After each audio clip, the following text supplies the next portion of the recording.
All right, let's get right into it. We're tackling one of the most critical questions in AI today.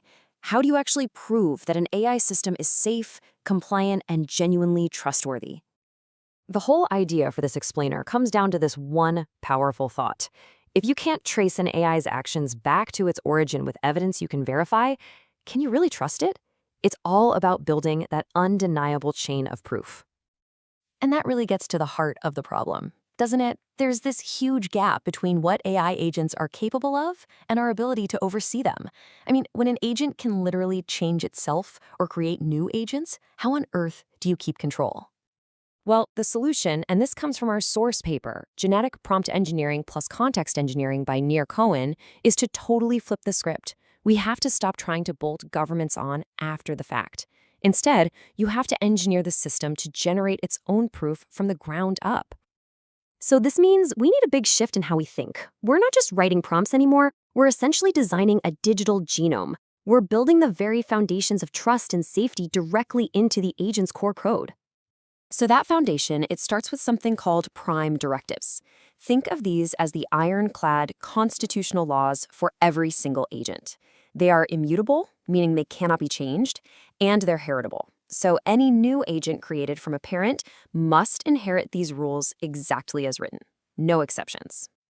Okay, next up, you need an active defense system. That's where the immune gene comes in.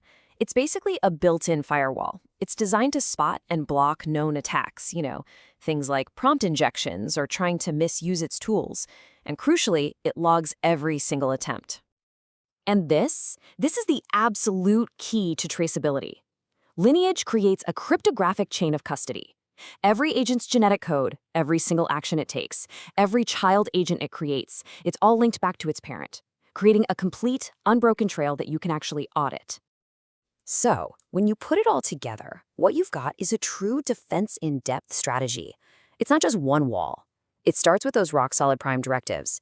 Then you have sanctioned action schemas that basically force the agent's outputs into safe, predictable formats. The immune filter stands guard at the gate, blocking bad inputs.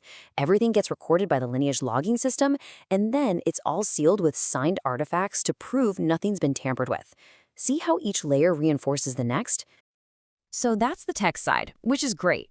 But how does this stuff actually translate into something a compliance officer or an executive can understand and rely on? This is how we bridge that critical gap between the code and real-world corporate governance. And this is where it all just clicks. Each of those technical controls we talked about produces a concrete, auditable artifact. Your immutable prime directives? They generate a genome manifest, and that maps directly to the govern and map functions in the NIST AI Risk Management Framework. That immugene's log of blocked attacks? That's your proof of risk treatment under the manage function. It's a direct, traceable line from the engineering floor to enterprise-level assurance. And we can prove all this using open standards like content credentials, also known as C2PA. So every piece of content the AI creates gets stamped with a cryptographic signature. And that lineage ID you see there, that's not just some random number. It is a direct pointer back to the agent's entire history, giving you undeniable, verifiable proof of where that content came from. Which, of course, brings up the million-dollar question, what happens when something goes wrong? Because it will. This is where all that careful record-keeping really pays off, turning a potential disaster into a managed, controlled response. That lineage chain makes your incident response playbook surgical. So let's say version 1.2 of an agent starts acting up. You don't have to panic. You don't have to guess. You just look at the lineage log, see its stable parent was version 1.1, and you roll it back. Instantly, it's not a fire drill, it's just procedure. Okay, let's just quickly recap the big takeaways here. First, real AI safety isn't about a single tool. It's a layered, defense-in-depth strategy. Second, you can get true, verifiable proof of where AI content comes from using open standards like C2PA. Third, these deep engineering controls are what actually produce the hard evidence you need for governance frameworks like NIST. And finally, none of your incident response plans will work without that complete, trustworthy lineage log to fall back on. So I'll leave you with this question to think about. Look at your own AI development process. Is it creating the evidence you need to prove it's trustworthy? Or is it just adding layers of complexity that might be hiding the real risks? If you want to dive deeper and put these ideas into practice, you can explore the full agent architecture and download a governance checklist, all from the source paper.